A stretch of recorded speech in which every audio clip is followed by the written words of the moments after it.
Welcome to steno dictation. Dictation 5 second बाद शुरू होगा। स्टार्ट। इजरायल की ओर से अपने गैस फील्ड साउथ पार्स को निशाना बनाए जाने के जवाब में ईरान ने जिस तरह सऊदी अरब, कतर और कुवैत की रिफाइनरियों पर हमले किए, उसके बाद कच्चे तेल के दाम बढ़ने ही थे। समस्या केवल यह नहीं कि तेल के दाम बढ़ते ही चले जा रहे हैं, बल्कि यह भी है कि खाड़ी के देशों से उसकी आपूर्ति में भी कठिनाई आ रही है। तेल के साथ गैस की आपूर्ति में भी मुश्किलें पेश आ रही हैं। साफ है कि अमेरिका, इजरायल और ईरान के बीच छिड़ा युद्ध ऊर्जा संकट को गंभीर बनाने का काम कर रहा है। ईरान ने अपने यहाँ के ऊर्जा स्रोतों पर हमले के जवाब में पड़ोसी देशों के ऐसे ही स्रोतों को निशाना बनाने की जो रणनीति अपनाई है, उससे अमेरिका के साथ खाड़ी के देश ही नहीं, पूरी दुनिया परेशान है। यह साफ है कि अमेरिका ने यह सोचा ही नहीं था कि ईरान इस तरह ऊर्जा संकट गहराने की रणनीति अपना सकता है, लेकिन वह इसी रणनीति पर चल रहा है।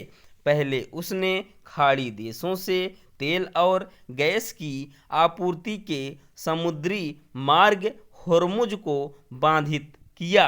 फिर उसने इन देशों के ऊर्जा स्रोतों को निशाना बनाना शुरू कर दिया। ईरान ने खाड़ी देशों के कुछ ऊर्जा स्रोतों को तो इस तरह निशाना बनाया कि उनसे तेल और गैस का उत्पादन ही ठप हो गया है। चूंकि तेल और गैस के उत्पादन में कमी के साथ उसकी आपूर्ति भी बाधित हो गई है, इसलिए पूरी दुनिया को ऊर्जा संकट की तपिश झेलनी पड़ रही है। कई देशों को तेल और गैस के दाम बढ़ाने पड़े हैं। कुछ देशों में गैस की किल्लत होने से घरों में खाना बनाने के साथ साथ छोटे बड़े उद्योग चलाना भी कठिन हो गया है। तेल एवं गैस के दाम बढ़ने और उनकी आपूर्ति प्रभावित होने से दुनिया भर के शेयर बाजारों में गिरावट भी देखी जा रही है। एक तरह से ईरान पर हो रहे अमेरिका एवं इजरायल के हमले और उनके जवाब में ईरान की कार्रवाई वैश्विक हितों पर तगड़ी चोट पहुंचाने का काम कर रही है।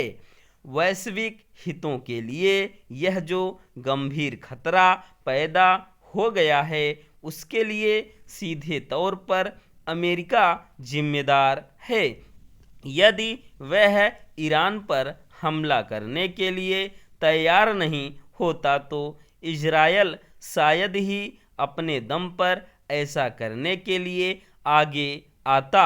अब तो ऐसा लगता है कि इन दोनों देशों में रणनीतिक तालमेल का भी अभाव है।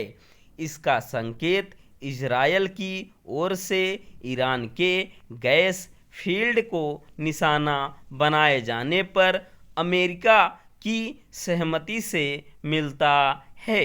इस असहमति मात्र से बात बनने वाली नहीं है, क्योंकि ईरान भी संयम बरतने को तैयार नहीं दिख रहा है। अब जब पश्चिम एशिया का संकट विश्व का संकट बन गया है, तब भारत समेत विश्व के सभी समर्थ देशों को इस युद्ध को बंद कराने के लिए सक्रिय होना चाहिए और इसके लिए अमेरिका पर दबाव बढ़ाना चाहिए। दान के कई प्रकार हैं, जिनमें अन्य दान पर काफ़ी बल दिया गया है। कहा गया है कि पड़ोसी यदि भूखा है तो हमारा कर्तव्य होता है कि उसे भोजन उपलब्ध कराया जाए। इसी तरह संयुक्त परिवार का कोई सदस्य आजीविका के मामले में अशक्त है तो उसकी मदद पहले की जानी चाहिए। यह भी देखना आवश्यक है कि दान सुपात्र को दिया जा रहा है या कुपात्र को। कुपात्र की श्रेणी में वह व्यक्ति आएगा जो आलसी है और दूसरों की आय पर निर्भर रहता है। उसे दान देना गलत हो जाएगा। उसका आलस्य दूर कर तथा एन केन प्रकारेण उसे रचनात्मक काम में लगा देना दान देने से ज़्यादा उत्तम कार्य है, वरना आलसी व्यक्ति समाज के लिए बोझ बना रहेगा। कुपात्र की श्रेणी में नशा आदि करने वाले भी आते हैं। उन्हें चाहे पैसा दिया जाए या कोई वस्तु, उसे बेचकर वे नशीली वस्तु का ही सेवन करेंगे। इसलिए दान देने के पहले दान लेने वाले के बारे में भली भांति जानकारी कर लेनी चाहिए।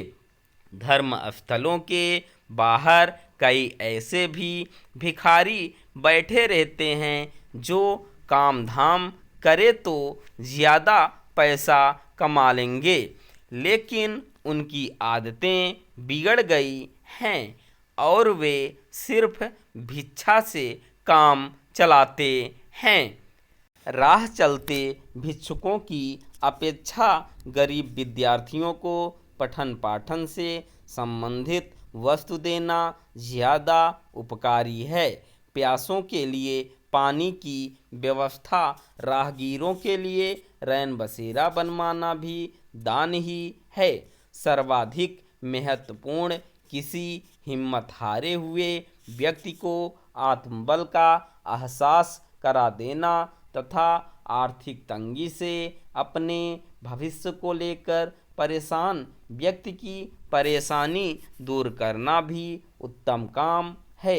इसके अलावा अपनी संपत्ति का एक निश्चित हिस्सा परोपकार के लिए निकाल देना चाहिए। दान देने के बाद उससे यश प्राप्त करने की कोशिश नहीं करनी चाहिए तथा किसी को उपेक्षित दृष्टि से भी दान नहीं देना चाहिए। ऐसा दान निकृष्ट दान की श्रेणी में ही आएगा। स्टॉप।